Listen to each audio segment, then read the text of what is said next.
Ya mendoakan dengan hati ya begini ini saudara. Karena merasakan banyak orang alami kesulitan di dalam pekerjaan, di situasi yang sekarang seperti ini. Tapi saya tadi masih mendengar kesaksiannya Pak siapa ini? Pak Chandra ya. Pak Chandra mana Pak Chandra? Di mana Pak Chandra? Oke Pak Chandra. Ya katanya Pak Chandra puji Tuhan masih ditolong Tuhan dan stabil secara pekerjaannya. Tetapi banyak anak-anak Tuhan yang juga alami kesulitan. Tetapi saya percaya yang stabil bersyukur, yang alami kesulitan tetap bersyukur karena tadi ada kalimat yang dinyanyikan oleh Bu Rani tadi, Marakim Elim Wits. Apa itu ya Marakim Elim Wits ya? Ya tadi saya ditunjukkan satu video tentang Tuhan Yesus didatangi oleh seorang yang lumpuh dibawa temannya berempat itu, tetapi dari video AI, tapi bagus sekali sih. Ada videonya enggak? Bisa ya? Nah ini boleh dilihatkan saudara ini. Wah kalau teknologi secanggih ini ya bagus ya saudara. Kita memang harus terus belajar. Tuhan Yesus nang omahe Cak Yusuf, rame pol lho. Piye nek tak go Iwan Rono? Lah wong wis welo. Iwan, buka ndek. Ayo Wan, ana Tuhan Yesus nang kono. Tak go nang Tuhan Yesus iki lho. Lho, ki yo apa rek? Gak iso mlebu blas iki. Waduh, rame temen. Rek, nek gak lewat genteng, yo gak bakal iso ketemu Tuhan Yesus. Ayo ndang, tak tarik sisan tilame. Alon-alon rek. Akeh wong iki nang isor, kok ketiban malah angel iki. Wis. Rek. Kuwi bener-bener Iwan nang ngarepe Tuhan Yesus. Mujizat rek, mujizat iki Iwan lho iso ngadeg temenan, ajaib Tuhan Yesus. Mujizat iku nyotok tenan lho rek. Awakmu nek duwe masalah apapun, teko nang Tuhan Yesus. Beriman karo usaha, pasti enek mujizat. Ternyata bukan hanya yang Jawa-Jawaan gini, bukan hanya adiknya Siana. Siapa adiknya Siana namanya apa? Andi Sugir ya saudara. Tetapi ternyata AI bisa. Ini tadi bukan orang sungguhan loh saudara. Ini cuma teknologi AI bisa kayak begitu. Dek umai Cak Yusuf. Namanya Iwan yang lumpuh. Iwan ya. Oke. Nah, mesti terus harus mau belajar saudara. Kalau enggak ketinggalan betul. Nah saya sekarang sudah usia 65 toh. Lalu saya juga didorong oleh satu jemaat di Makassar, di Malang itu, Pastor bisa belajar AI. Lalu akhirnya malah ditarget saya. Ditarget untuk membuat lagu video 1 bulan 15. Wah, aku bilang nggak mungkin lah. Mungkin Pastor coba. Ternyata bisa saudara. 1 bulan bisa muncul 15 video. Yang tadi dinyanyikan Rani tadi, I will worship Jesus. Itu juga salah satunya. Bisa dilihatkan videonya ya. Saudara sambil lihat, sambil ikut nyanyi ya. It's not. Ya, pujian ini berkata, it's not over. Kadang kalau kita susah, sakit, atau terpuruk, itu pikiran kita sendiri berkata, habis sudah. Atau orang lain mengejekmu, habis kamu. Tapi dengan pujian ini, it's not over, it's not over. Kalau engkau belum dijawab, itu penundaan itu bukan ditolak. Belum berakhir. Karena Tuhan belum selesai berurusan dengan kita. Marakim Elim Swed. Ceritanya begini saudara. Ketika kami tulis lagu ini, itu ceritanya begini. ketika Musa memimpin orang Israel keluar dari perbudakan Mesir, dikejar sama Firaun dan tentaranya toh. Lalu di depannya itu ada Laut Merah, Laut Teberau. Dengan mujizat Laut Teberau itu terbelah. Musa dan orang Israel berjalan di tanah kering di tengah lautan. Dikejar sama Firaun, tentaranya. Lalu kemudian sampai di seberang itu kembali menutup air laut sehingga mereka mati. Nah, masalahnya adalah Musa dan orang Israel sudah alami mujizat besar. Siapa pernah alami mujizat pertolongan Tuhan? Tolong lambaikan tangan tinggi-tinggi. Pernah enggak? Ayo lambaikan tangan tinggi yang pernah ditolong Tuhan. Amin. Setelah itu, di seberang Laut Teberau, mereka berjalan lanjut toh. 1 hari tidak ada air, 2 hari tidak ada air, 3 hari tidak ada air. 3 hari enggak minum. Manusia itu bisa tidak makan berhari-hari. Tetapi kalau tidak minum 3 hari, itu sudah kayak ikan di darat. Sudah kelepekan itu. Nah, satu saat mereka terus melanjutkan perjalanan, ada air. Ada air, tapi diminum airnya rasanya apa? Pahit. Lalu tempat itu dinamai Mara, karena pahit airnya. Banyak yang mengeluh ketika itu. Tapi kemudian Bible mencatat, Yahweh menunjukkan ada sebatang kayu. Yang menunjukkan itu Yahweh. Itu ada kayu.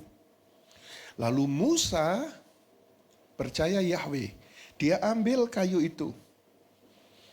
Dia masukkan ke air yang pahit itu. Tiba-tiba air yang pahit itu menjadi manis. Dan semua orang pada minum di sana. Tempat itu dinamakan Mara. Tetapi airnya sudah menjadi manis. Kemudian mereka melanjutkan perjalanan. Sampailah ke tempat bernama Elim. Dan di situ ada 12 mata air yang jernih. Dan 70 pohon korma.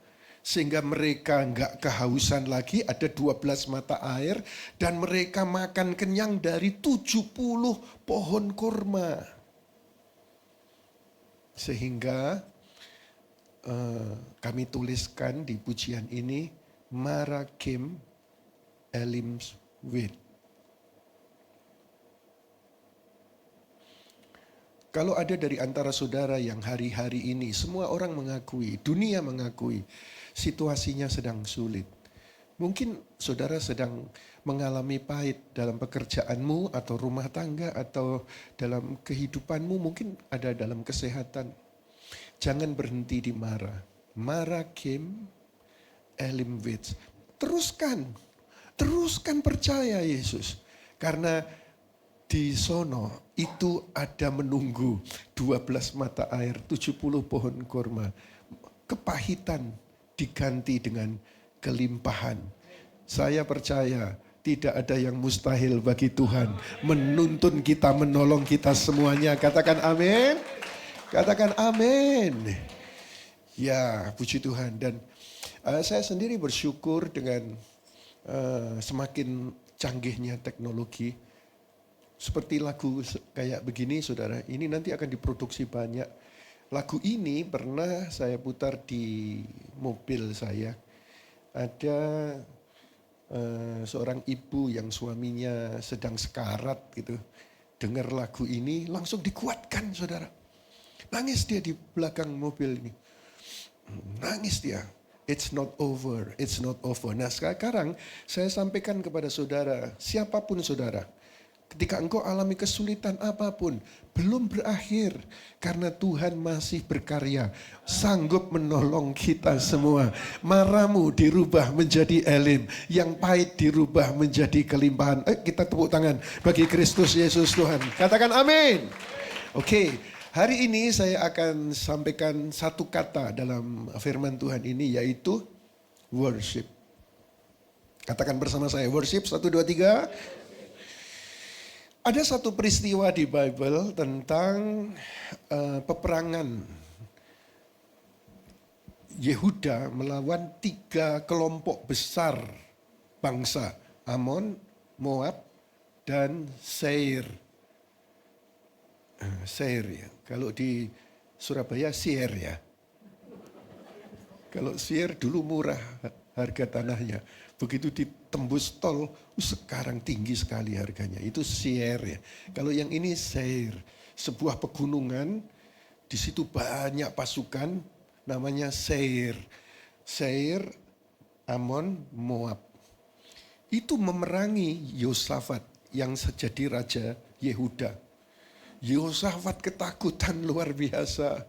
Dia berdoa kepada Tuhan, Tuhan, kekuatan mereka begitu besar dan aku tidak ada apa-apanya yang kecil ini. Karena ini bukan berbicara tentang Israel. Ini berbicara salah satu suku Israel yang bernama Yehuda dan rajanya adalah Yosafat. Oke. Nah, ketika mereka berhadapan ini, yang dilakukan Yosafat yaitu apa? Satu kata, worship. Saya ingin ini dijadikan jurus supaya di tengah-tengah kesulitan perekonomian global ini, saudara menjadi contoh seperti yang diajarkan firman ini. Oke, yuk kita baca peristiwanya. Saya beri judul Deklarasi Kemenangan Sejati.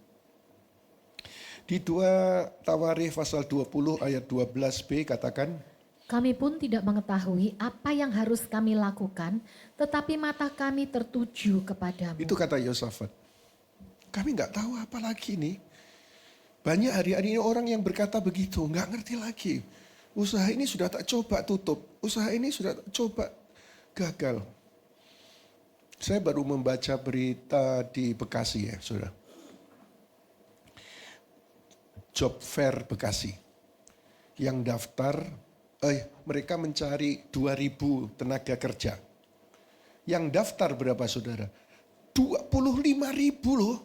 Kayak lautan manusia. Mereka antri sampai banyak yang semaput. Yang diterima dari 25.000 itu cuma 2.000. Aduh, yang 23.000 itu kayak apa saudara? Banyak kesulitan. Supir kami namanya Jainul meninggal, maka cari ganti tuh, dapat supir baru namanya juga Jainul.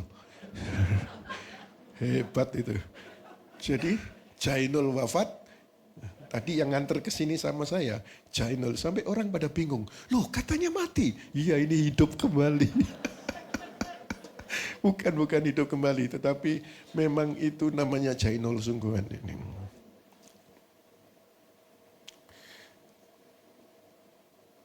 Mencari satu sopir yang daftar saudara berapa tahu?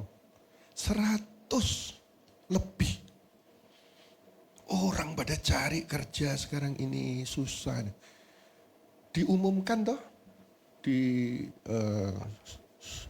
sosial media di Malang, yang datang ke gereja itu 100 daftar saudara, yang diterima cuma 1.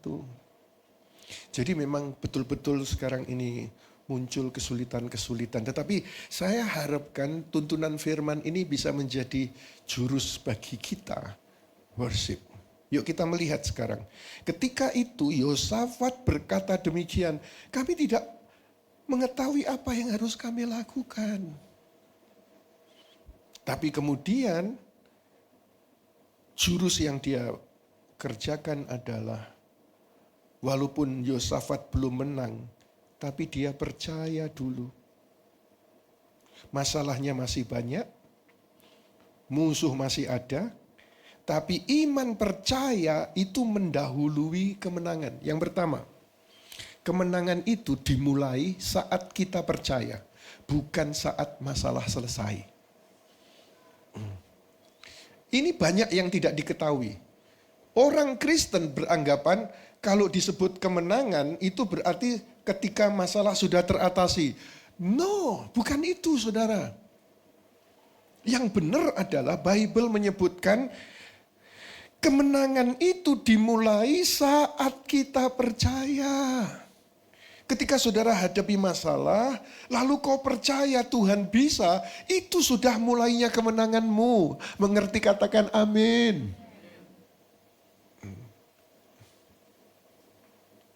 Jadi, jangan tunggu situasi baik untuk percaya. Percaya dulu, situasi pasti berubah jadi baik karena Yesus ada. Dia sudah selesaikan semua di Golgota. Dia berkata, tetelestai, sudah selesai. It is finished. Sudah diselesaikan olehnya. Maka yang kita perlukan merespon adalah percaya karya Tuhan yang luar biasa dahsyat.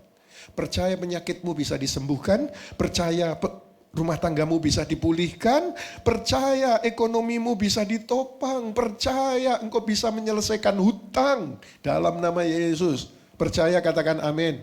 Katakan dengan keras, percaya, katakan amin. Percaya, katakan amin. Yesus sendiri berkata di Markus 5 ayat 36. Jangan takut, percaya saja. Tuh, perkataan Tuhan Yesus. Anugerah itu membuat kita tenang di tengah badai, sebab kita tahu hasil akhirnya.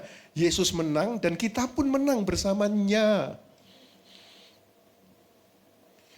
Saudara menang bukan karena mampu, tapi karena saudara berada in Christ. Dan dia tidak pernah kalah. Karena kita in Christ, di dalam Kristus, dan karena Kristus menang, karena kita di dalam Kristus, kita pun menang.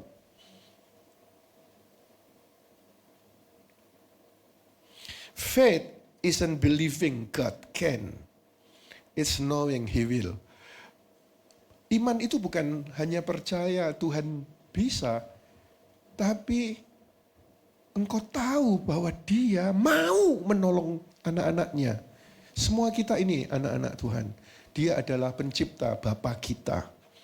Tidak ada di dunia ini yang boleh berani bisa menyebut pencipta itu bapaknya, enggak ada. Kalau tetangga percaya bahwa Yesus itu katanya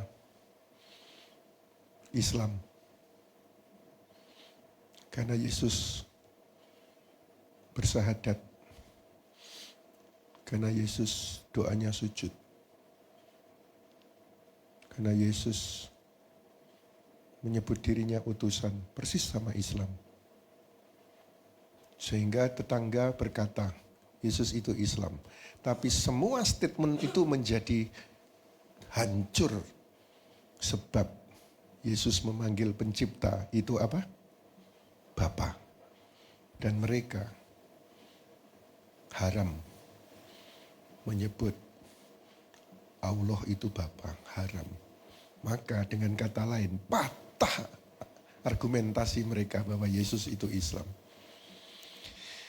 Ya, gara-gara orang Kristen pakai kata Allah, sehingga akhirnya terjadi rancu, tumpang tindih, dan lain sebagainya. Sehingga bisa menjadi promosi bahwa Abraham itu Islam, Ishak, Yakub itu Islam, Yesus itu Islam. Gara-gara orang Kristen mengambil kata Allah itu. Oke, jadi Dia Bapa yang baik.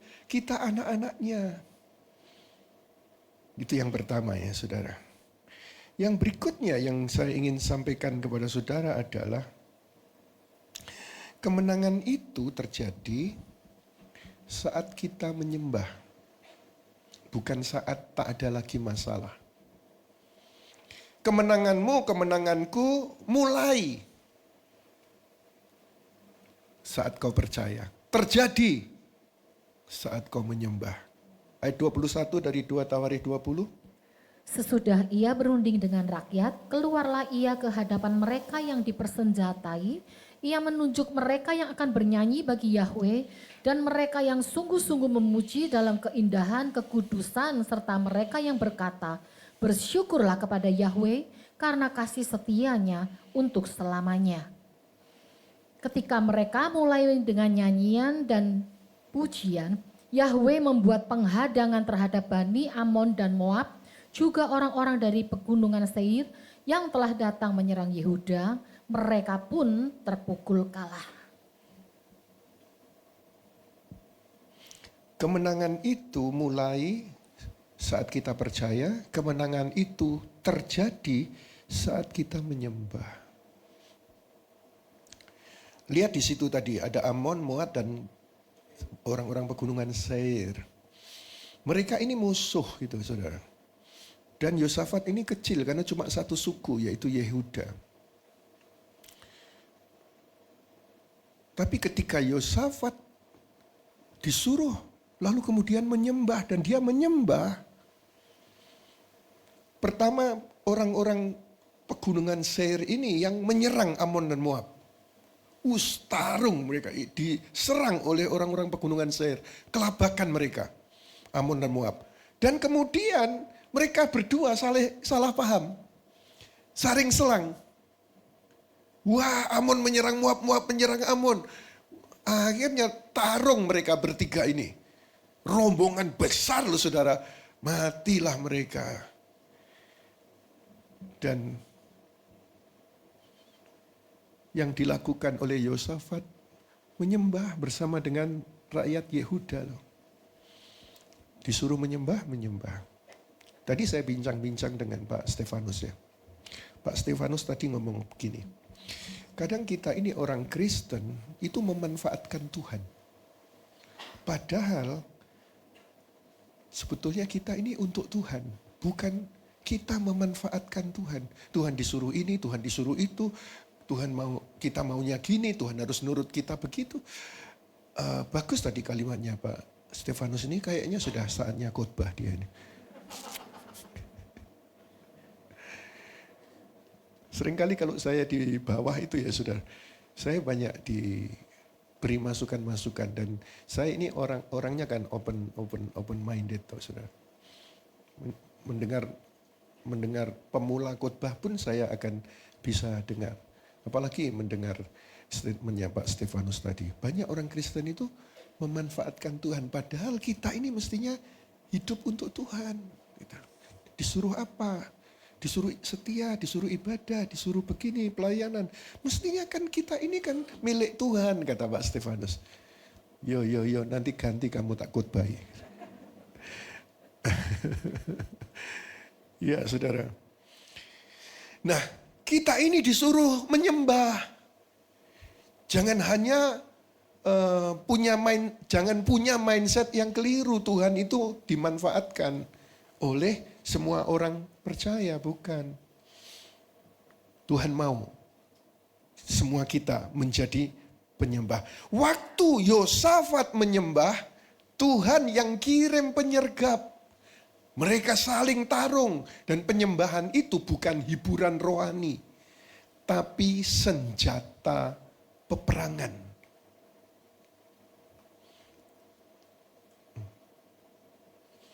Ini luar biasa loh, jurus ini luar biasa. Penyembahan itu bukan hiburan rohani, tetapi senjata peperangan yang kau miliki.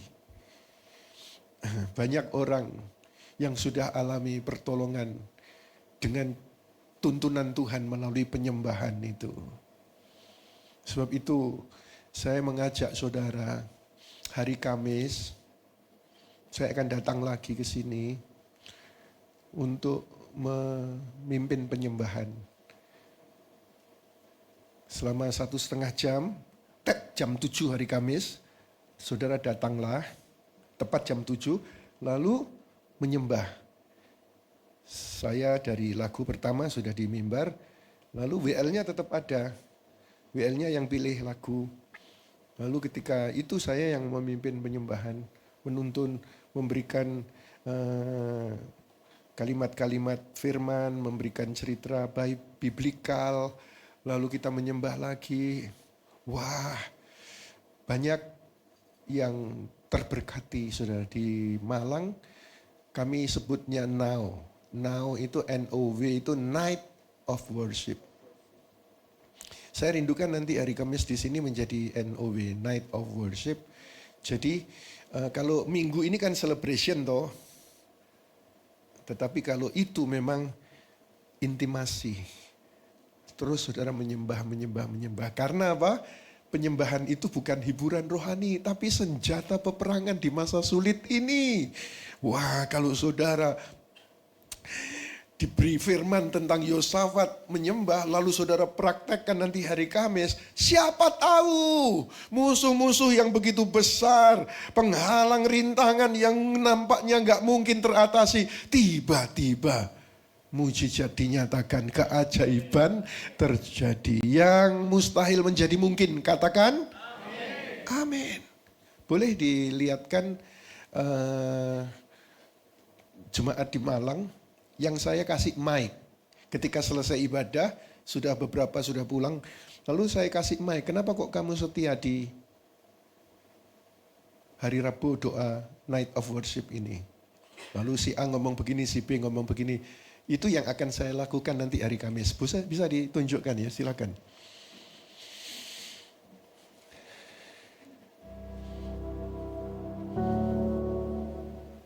Sejak pandemi, saya akui saya enggak datang domal, padahal tahun-tahun sebelumnya saya datang.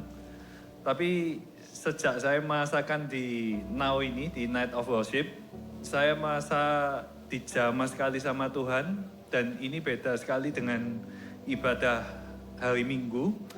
Makanya mulai ada Now itu sampai hari ini sebisa kalau saya tidak di luar kota, saya pasti datang. Amin. Jadi saya mengajak semua jemaat untuk datang di ibadah doa malam YHS.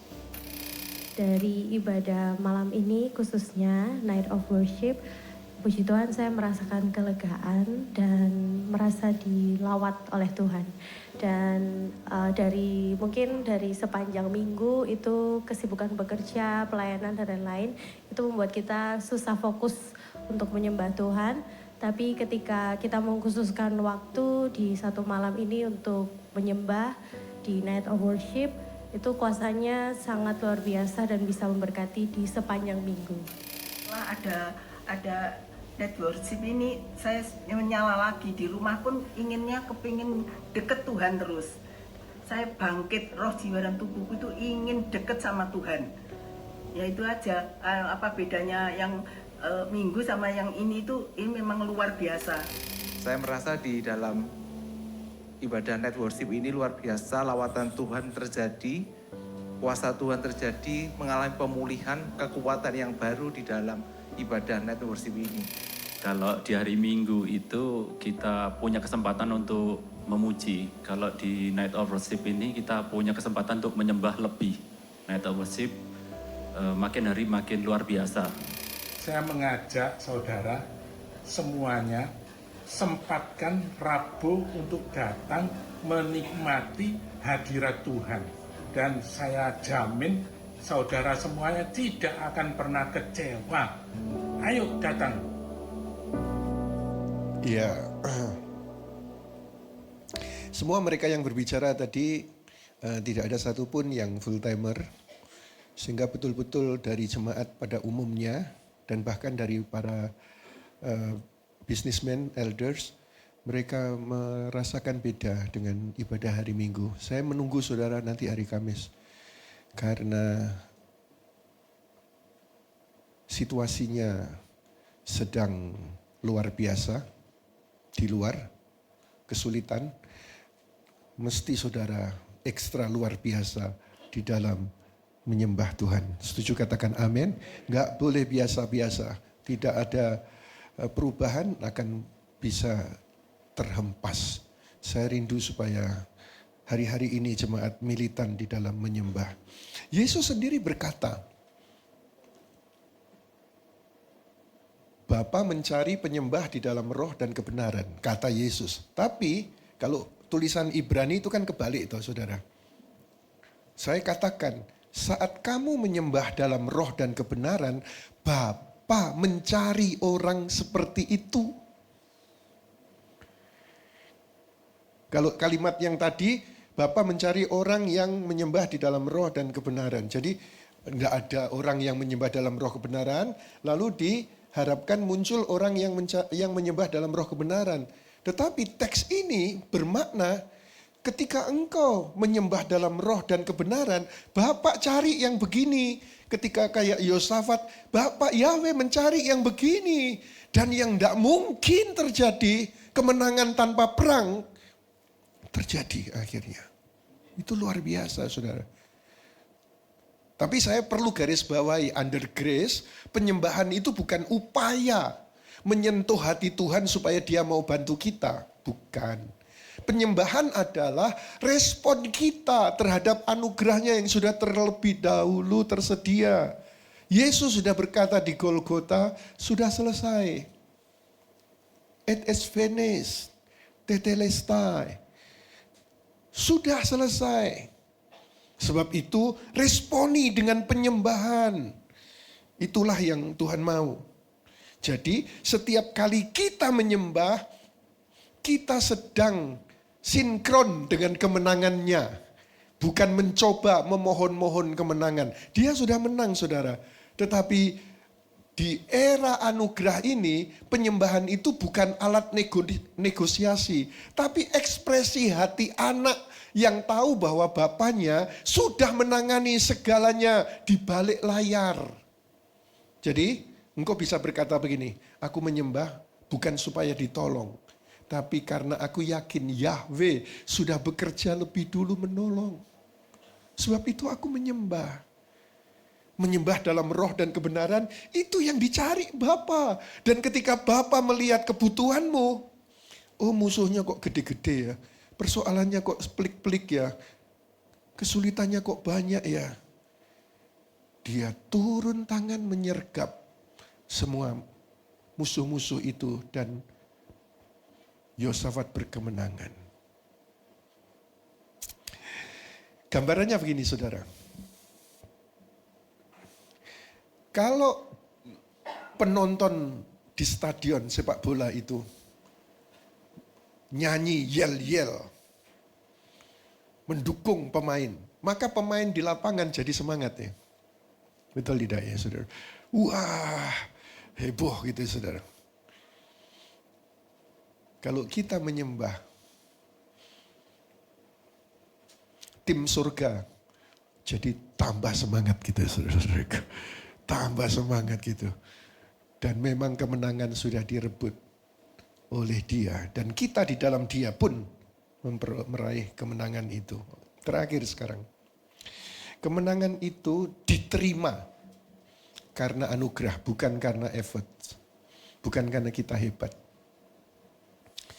Kemenangan mulai ketika percaya, kemenangan terjadi ketika menyembah, kemenangan diterima karena anugerah. Ayat 25. Yosafat beserta orang-orangnya datang untuk merampas barang-barang jarahan mereka. Lalu mereka menemukan di antara mereka dalam kelimpahan baik kekayaan dan barang-barang berharga pada mayat-mayat itu. Mereka melucutinya untuk mereka sendiri sampai tidak ada lagi yang tersisa. Selama 3 hari lamanya mereka menjarah barang-barang itu karena sangat banyak. Menjarah sampai 3 hari itu, Bible itu kadang menarik sekali saudara. Cara mengungkapkannya itu saking banyaknya. Pasukannya Yosafat orang Yehuda itu menjarahnya itu gak bisa sejam, gak bisa 10 jam, gak bisa 24 jam. Sampai berhari-hari saking banyaknya jarahannya. Dan setelah musuh kalah, Yehuda tinggal datang angkut berkatnya. Kemenangan mereka bukan hasil perang, tapi hasil percaya dan penyembahan. Kita di dalam Kristus, dia berkata begini, Yohanes 15 ayat 5. Yesus berkata, karena di luar aku kamu tidak dapat berbuat apa-apa. Gak bisa berbuat apa-apa. Kemenanganmu itu karena anugerah. Kalau saudara bisa punya keluarga, pekerjaan, kesehatan, penghasilan seperti sekarang ini, itu anugerah. Anugerah. Dan kalau sampai hari ini masih bisa seperti ini, Ebenezer, sampai di sini Tuhan masih menolong kita dan Tuhan akan lanjutkan menolong kita. Jadi Yosafat dan Yehuda tidak melakukan apapun ketika itu kecuali percaya dan menyembah. Musuh dikalahkan, berkat dikumpulkan, mereka tinggal memungut berkatnya. Itu anugerah. Yesus yang berperang ganti kita, kita menikmati anugerahnya. Tetapi dengar saudara, anugerah tidak membuat kita malas. Oh kalau gitu kita nyembah saja di ruang doa seminggu 7 kali. Bukan begitu. Anugerah tidak membuat kita malas, tapi membuat kita sadar.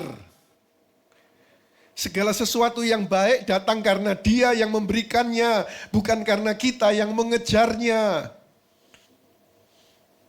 Biarlah saudara berkata begini, aku menang bukan karena pantas, tapi karena Yesus rela menggantikan aku di Golgota. Setuju, katakan amin. Ayo kita tepuk tangan untuk Yesus Kristus Tuhan kita. Kesimpulan. Gampang enggak dihafal ini, tapi jangan hanya dihafal tetapi jadi panduan, jadi jurus yang kita kerjakan. 1, kemenangan itu dimulai saat kita percaya, bukan saat masalah selesai. Kapan kemenangan dimulai? Saat apa? Percaya. Saat apa? Saya baca pantun ya saudara. Oh masa Pastor Yusak bisa pantun? Bisa lah, tak coba Kalau biasanya baca pantun itu saudara meresponnya apa? Dengan satu kata apa? Coba dites dulu, 1, 2, 3. Kurang kompak, 1, 2, 3. Oke. Yang pertama ya. Jalan-jalan ke taman kota, beli es krim rasa vanila. Masalah datang, tetaplah percaya karena Tuhan pasti buka jalannya. Keren gak? Keren tuh ya. Ya, nggak ada yang puji, aku puji deh. Masalah datang, tetaplah percaya karena Tuhan pasti buka jalannya, kan keren tuh. Yang kedua, kemenangan itu terjadi saat kita menyembah, bukan saat tak ada masalah.